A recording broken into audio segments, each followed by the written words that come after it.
what's up, folks? Pete58 here with another episode of Is It Real?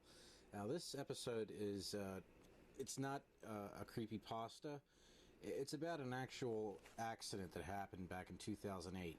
In California, it's known as the Chatsworth crash. Now, on the afternoon of September 12, 2008, in California's San Fernando Valley, there was a commuter train carrying 225 people. This train had collided with a freight train at over 80 miles an hour, and it was a serious crash. Over 100 people were injured, and 25 were killed. Now, one of the deceased was a 49-year-old Charles E. Peck. He was a customer service agent for Delta Airlines in Salt Lake City. He had come to L.A. for a job interview. Now, his fiancée, Andrea Cates, she was already in L.A., and she had heard about the crash from a news report on the radio. She had been driving to the train station to pick him up. And Peck's parents and siblings, who also lived in L.A., they all got together and went to their house. Now, throughout the afternoon and evening, members of Peck's family, the siblings, the father, the stepmother, the fiancé, they received a total of 35 calls from Peck's cell phone. They would pick it up, but all they would hear, depending on where you heard the story, was either static or just complete silence. In one version of the story, they were yelling into the phone, telling him to hang on and that help was coming. They would try and call back, but the phone would go directly to his voicemail. No one had picked up. Now, the phone calls were giving them hope, and rightfully so. I mean, it was a tragic accident. Although 25 had been killed, there were survivors being pulled out of the wreckage. So they had their fingers crossed, and they were hoping and praying. And they figured that if he was calling, that he must be alive. He's probably just trapped.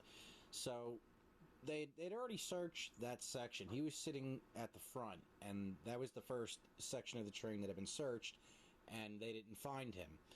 And for hours, they just kept getting these phone calls, and they just, they were able to finally get the search crew to just go back. They decided that since they were getting so many calls that the cell phone must be working, so they'll track it with the GPS.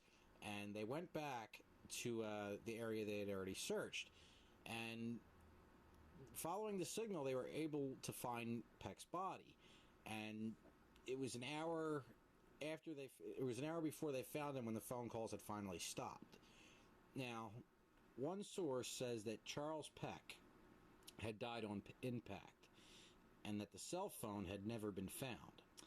Now, the saddest part is that the train's engineer was on his cell phone moments before the crash, and it was even later revealed that that was what caused the crash. He had not been paying attention, and he had missed the switch on a train or on the track to put him on another track parallel to the train, and he wasn't paying attention, and they collided. And the more I searched into the story about the phone calls, I uncovered two LA Times stories. The first one talks about just the crash. It was only the day after, and it just basically got the grisly details of all these people being pulled out of the wreckage and the chaos of it all. Everyone was really shocked, even though this hadn't been the first accident they had. That's a whole other story, not related, but apparently this is not something new that they had to go through, and this wasn't the first accident. Now, as I said, the story was covered by the LA Times, and then they covered a follow-up story 5 days later on September 17th. And that's the article that does mention Andrea Katz and her husband, or husband-to-be, Charles E. Peck. That mentioned the mysterious phone calls and using the signal to find the body. However, it's not mentioned whether he died on impact, nor does the Times mention if the alleged cell phone had been lost. Now, I only found I get two or three different versions, one from the LA Times and another from unexplainable.net, and another from snopes.com. Those two are not exactly websites, or news sites, so you kind of got to take what they say with a grain of salt. Now, the LA Times, like I said, it mentions that there were phone calls and that they used it to find the body, but they never explained, well, how was the phone calls being made? When did he die? Was he alive? That's just, they don't talk about that, and they didn't seem to follow up on that story specifically, but there were follow-up articles about the crash itself.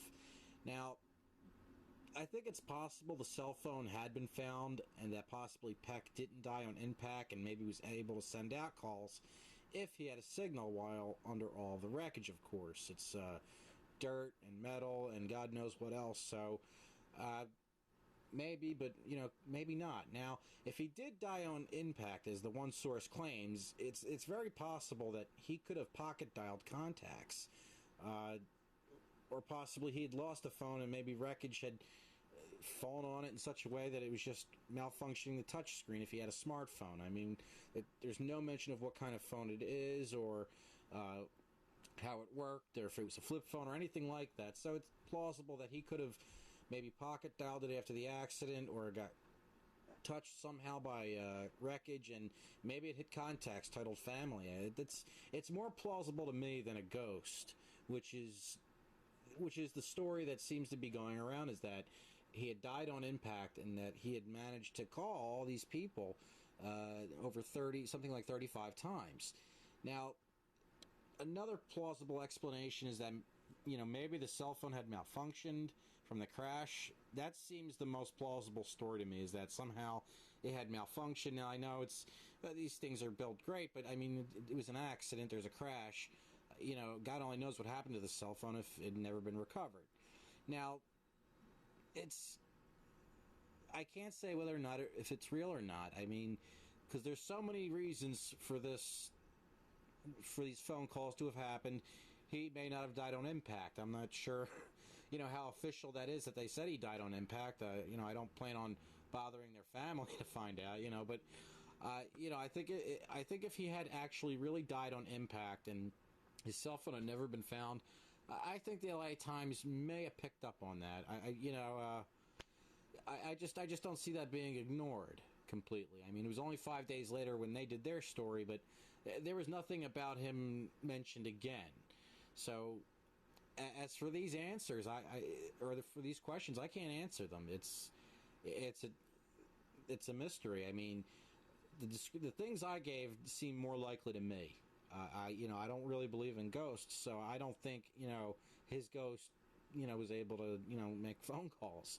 I just don't believe that. I think it's probably something more mechanical, or perhaps pocket dialing. I mean, it's total chaos, and you don't know what these phones can do when they get, banged around too much and that kind of. I mean, I don't know if there was, like I said, I don't know if there was anything was ever found of the phone. They didn't say it in the LA Times article. The one website said they never found it and that he had died on impact. But you can find all the links to all these stories in the description below. Thanks for viewing. I want to congratulate Red Ramblin' on 400 subs and the Sonic 1685 on 100 subs. Please spin dash that like and sub button and share, and please leave a comment. Also, my new book, The Time Rippers, is available on Amazon.com. Happy viewing.